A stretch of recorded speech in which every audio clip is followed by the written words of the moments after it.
السلام علیکم، میں ہوں آپ کا دوست افروز حسین رضوی۔ آج جس موضوع پر میں آپ سے بات کرنا چاہوں گا وہ ہے خدا پر توکل اور ایمان، بھروسہ کرنا بیسکلی۔ اس وقت میں جہاں بیٹھا ہوں میرے سامنے کھلا آسمان ہے، پرندے ہیں جو کچھ بلند پرواز پرندے آسمان کے اوپر اڑ رہے ہیں۔ یہ وہ پرندے ہیں جو روزانہ صبح صبح اڑ جاتے ہیں اور اپنے ارد گرد کی سرزمین میں اپنا رزق تلاش کرتے رہتے ہیں۔ انہیں کوئی پرواہ نہیں کہ اپنا رزق ذخیرہ کیا جائے، انہیں یہ ٹینشن نہیں کہ یہ بھوکے سوئیں گے یا ان کا رزق کہاں سے آئے گا۔ یعنی کہنے کا مطلب یہ ہے کہ ان کے لاشعور میں یہ بات موجود ہے کہ کل کا سورج جب طلوع ہوگا تو یہ اپنی کوشش میں لگیں گے اور انہیں کہیں نہ کہیں سے رزق مل ہی جائے گا۔ یعنی ان کے لاشعور میں ہی کہیں پر یہ بات موجود ہے کہ تلاش کرو، جدوجہد کرو، خدا پر یقین کرو، وہ کامیاب کر دے گا۔ کبھی آپ نے سوچا کہ صبح کوئی پرندہ اٹھا ہو کسی شاخ پر پریشان بیٹھا ہو، مایوسی کی باتیں کر رہا ہو، دوسرے پرندے اس سے پوچھ رہے ہوں کہ کیا ہوا؟ کہہ رہا ہے کہ کھانے کو کچھ نہیں ہے، کچھ سمجھ نہیں آتا کہ کہاں جاؤں، کچھ نظر نہیں آتا کیا کھاؤں گا کیا نہیں کھاؤں گا، اور وہ اسی سوچ و فکر پریشانی میں اپنا آدھا دن ہی گزار دے۔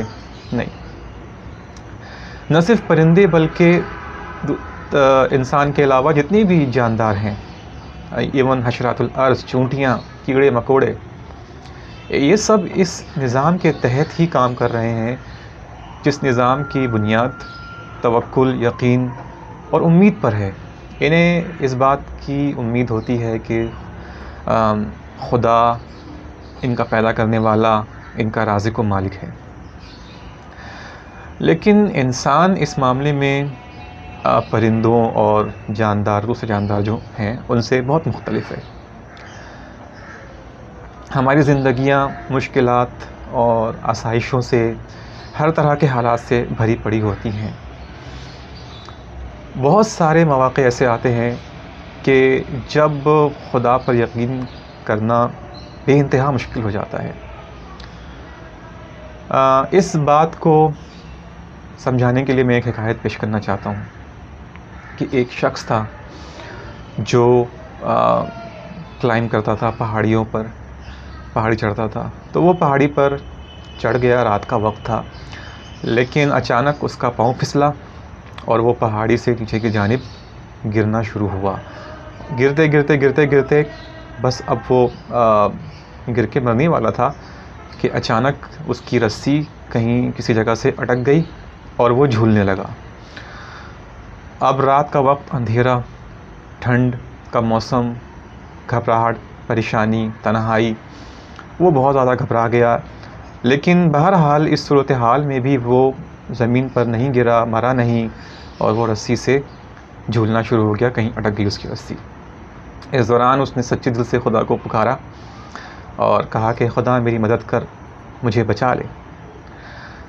اور اسے خدا کی طرف سے ایک جواب موصول ہوا کہ اے میرے بندے، تو جس رسی سے لٹکا ہوا ہے اس کو کاٹ دے تو بچ جائے گا۔ یہ حیران و پریشان ہو گیا۔ اس نے کہا کہ خدا، میں تجھ سے یہ کہہ رہا ہوں کہ مجھے بچا، اور تو مجھے یہ کہہ رہا ہے کہ جس رسی سے لٹکا ہوا ہے، جو زندگی کی میری واحد امید ہے، اگر یہ رسی نہ ہوتی تو میں تو اب تک گر کے مر چکا ہوتا، اور تو یہ کہہ رہا ہے کہ اسی رسی کو کاٹ دے۔ اب یہاں پر اس کا ایمان، اس کا امتحان شروع ہو گیا، اور اس نے کہا نہیں، میں تو یہ رسی نہیں کاٹوں گا، اگر میں نے یہ رسی کاٹ دی تو میں تو گر کے مر جاؤں گا۔ خدا نے کہا میرے بندے رسی کاٹ دے۔ لیکن بہرحال اس نے خدا پہ ایمان یا بھروسہ نہیں کیا، اور سردی کی رات، تنہائی، جھولتا جھولتا وہیں پہ لٹکا رہا۔ صبح جب روشنی ہوئی تو اس کے دوست وغیرہ اسے ڈھونڈتے ڈھونڈتے وہاں تک پہنچے۔ جب وہ اس تک پہنچے تو دیکھا کہ وہ شخص جو ہے وہ رسی سے لٹکا ہوا ہے، اور سردی کی وجہ سے وہیں لٹکے لٹکے وہ مر چکا ہے، لیکن وہ زمین سے صرف 1 فٹ اوپر تھا۔ یعنی کہ اندھیرے رات اندھیری تھی اور اس کو نظر نہیں آیا کہ وہ صرف زمین سے 1 فٹ اوپر ہے، اور اگر وہ اپنی رسی کاٹ دیتا تو وہ صرف 1 فٹ کے فاصلے سے زمین پر گرتا اور اس کی جان بچ جاتی۔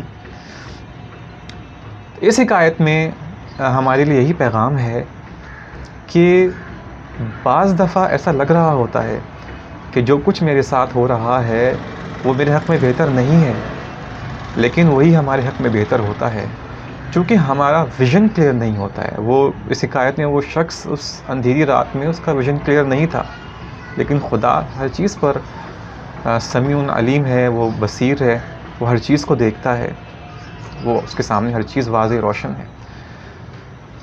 تو ہمیں توکل اور بھروسہ خدا پر ایسا ہونا چاہیے کہ ہم اس کی باتوں کو مان لیں، ہمیں یقین ہو کہ جو اس نے کہا ہے، جس چیز کا اس نے وعدہ کیا ہے ویسا ہوگا، بھلے ہمیں سامنے اندھیرا دکھ رہا ہو، بھلے ہمیں لگ رہا ہو کہ نہیں ایسا نہیں ہوگا، بھلے ہماری عقل یہ کہہ رہی ہو کہ نہیں ایسا کیسے ممکن ہے، لیکن چونکہ خدا پر بھروسہ کرنا ہے تو پھر کرنا ہے۔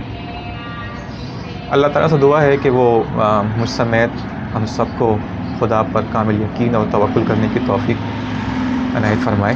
السلام علیکم ورحمۃ اللہ وبرکاتہ۔